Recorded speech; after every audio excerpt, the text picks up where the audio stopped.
और विधानसभा के मानसून सत्र का आज आखिरी दिन और सदन के शुरू होने पर बीजेपी की गैर मौजूदगी पर कांग्रेस विधायक दीपिका पांडे सिंह ने कहा कि बीजेपी वाले अपने हेडक्वार्टर गए हैं, राजभवन का हस्तक्षेप गलत है। वहीं प्रदीप यादव ने कहा कि 5 से 6 लोगों के कारण सभी बच्चों को भविष्य जो है उनका खराब ना हो, इसलिए सरकार ने झारखंड प्रतियोगी परीक्षा अध्यादेश लाया है। लेकिन कुछ लोगों की नीति है हर मुद्दे पर राजनीति करने की। बीजेपी नौजवान को गुमराह कर रही है। साथ ही मुख्यमंत्री हेमंत सोरेन का समापन भाषण के साथ सत्र का अंत होगा। विधानसभा में कल अपने व्यवहार के लिए विधायक शशि भूषण मेहता ने भी अपने शब्द वापस लिए हैं। आलमगीर आलम ने सदन में मांग रखी कि जिसमें कहा गया कि कल विधायक इरफान अंसारी के बयान के लिए संसदीय कार्य मंत्री ने भी माफी मांगी थी और आज विधायक भाजपा की ओर से को भी अपने उस व्यवहार के लिए माफी मांगनी चाहिए जिसमें वह वेल होते हुए विधायक तक पहुंचने गए थे।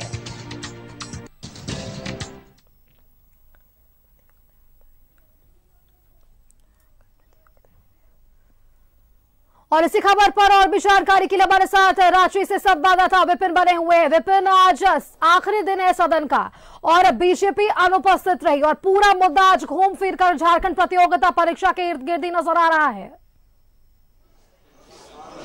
जी देखिए, बीजेपी अनुपस्थित रही ऐसी कोई बात नहीं थी। सदन की कार्रवाई जब शुरू हुई थी तो उस वक्त भाजपा के विधायक राजभवन से विधानसभा की ओर निकल चुके थे और सदन की कार्रवाई जब शुरू हुई तो उसके कुछ मिनटों के अंदर बीजेपी के विधायक सदन में पहुंच गए थे। जिस तरीके से कल प्रतियोगी परीक्षा विधेयक विधानसभा से पारित हुआ और उसके बाद अब राजनीतिक गलियारों में इस बात की चर्चा काफी जोर शोर से चल रही है कि बिल के राजभवन पहुंचने से पहले बीजेपी राजभवन पहुंच गई, यानी कि किस तरीके से बिल को लटकाने की कवायद की जा रही है, ये सत्ता पक्ष लगातार कह रहा है। सदन की कार्रवाई जैसे शुरू हुई उसी वक्त कांग्रेस की महागामा से विधायक दीपिका पांडे ने साफ तौर पर कहा कि बीजेपी वाले अपने हेडक्वार्टर गए हुए हैं, इसलिए सदन की कार्रवाई की शुरुआत के वक्त वो नहीं थे। उन्होंने साथ ही ये भी कहा कि 3 महत्वपूर्ण विधेयक जिसे कि सदन ने विशेष सत्र के माध्यम से 5 सितंबर को पारित किया था उस पर भी अब तक गवर्नर ने अपनी आपत्ति नहीं दी है और जब तक वो आपत्तियां नहीं आएगी सरकार फिर से उस बिल को हाउस में ले नहीं कर पाएगी। और जिस तरीके से बात करें तो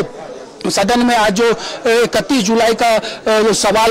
आपको पेंडिंग रहा था प्रदीप यादव का, उसको आज लाया गया, जिसमें प्रदीप यादव ने राज्य की सरकार से ये जानने की कोशिश की थी कि केंद्र के पास झारखंड का कितना बकाया है और इस बकाया के वसूली को लेकर राज्य की सरकार क्या कुछ प्रयास कर रही है। इस पर वित्त मंत्री डॉक्टर रामेश्वर उरांव ने बताया कि विभिन्न मदों पे हजारों करोड़ रुपए केंद्र के पास लंबित है और इसके भुगतान की प्रक्रिया को लेकर नीति आयोग से लेकर ईस्टर्न काउंसिल की बैठक तक में बातें उठाई गई है। ठीक इसी तरीके से सीएचसी और पीएससी का मामला भी नीरल पूर्ति जो झारखंड मुक्ति मोर्चा के विधायक है उन्होंने हाउस में रखा, लेकिन इसके बाद बीजेपी के विधायक वेल में आके नारेबाजी करने लगे, जिस पर स्पीकर ने कहा कि आप सदन को इस तरीके से गुमराह ना करें और आसन की परीक्षा ना ले। जिसके बाद सदन की कार्रवाई को बीजेपी के शोर शराबे की वजह से दोपहर 12 बजे तक के लिए स्थगित कर दिया गया और 12 बजे जब सदन की कार्यवाही शुरू हुई और शून्यकाल की सूचनाएं जैसे सदन में आ रही थी उसी दौरान संसदीय कार्य मंत्री आलमगीर आलम ने स्पीकर के समक्ष इन बातों का उल्लेख किया कि अपने आचरण के लिए इरफान अंसारी ने और खुद सूबे के संसदीय कार्य मंत्री ने माफी मांगा उस वक्तव्य के लिए। तो ऐसी स्थिति में जो अमर्यादित व्यवहार शशि भूषण मेहता ने किया है उसके लिए उनको भी सदन में खेद व्यक्त करना चाहिए। खेद व्यक्त करने की बात जब आई तो शशि भूषण मेहता ने सीधे तौर पर तो माफी नहीं मांगी, लेकिन उन्होंने सदन के अंदर ये जरूर कहा कि मैंने जो व्यवहार किया है उसे मैं वापस लेता हूँ। इसके बाद शून्यकाल के बाद जो ध्यानाकर्षण की सूचना है उसमें एक महत्वपूर्ण सवाल जो ओबीसी का आरक्षण 27% करने का मामला था उस पर प्रदीप यादव ने सवाल सदन में लाया और उन्होंने सरकार से पूछा कि आखिर पारित विधेयक क्यों लंबित है, जिस पर संसदीय कार्य मंत्री ने जवाब देते हुए ये बताया कि क्योंकि राज्यपाल ने अब तक अपनी आपत्तियां भेजी नहीं है सरकार को, इसलिए ये प्रक्रिया अधीन है और जब आपत्ति वापस सरकार तक आ जाएगी तो ऐसी परिस्थिति में राज्य की सरकार फिर से उस बिल को हाउस में ले करके उसे पारित कर राज्य में जो पिछड़ा वर्ग का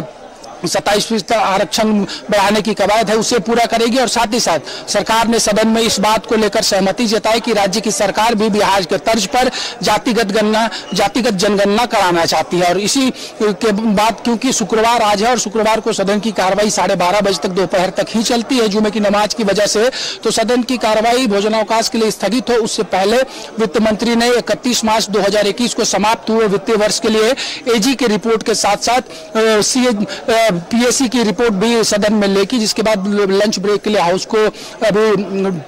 स्थगित किया गया। और दूसरी पाली में 2 महत्वपूर्ण विधेयकों के साथ साथ 45 गैर सरकारी संकल्प आने हैं। स्पीकर का संबोधन होना है। नेता सदन यानी कि सूबे के मुख्यमंत्री हेमंत सोरेन आज सदन को संबोधित करेंगे और सबकी नजरें आज मुख्यमंत्री के उस संबोधन पे है, क्योंकि जो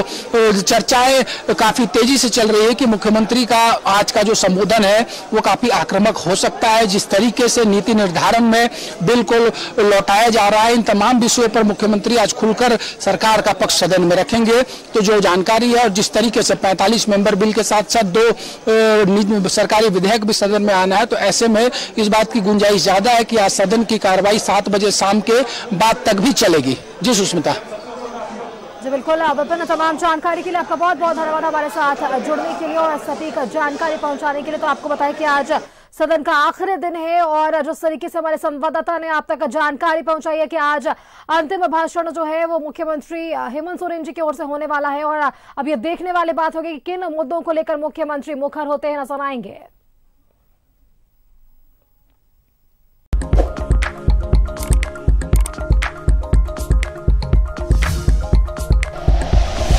like and share videos, subscribe करें हमारा चैनल और प्रेस करें बेल आइकॉन। न्यूज़ 11 भारत, सच है तो दिखेगा।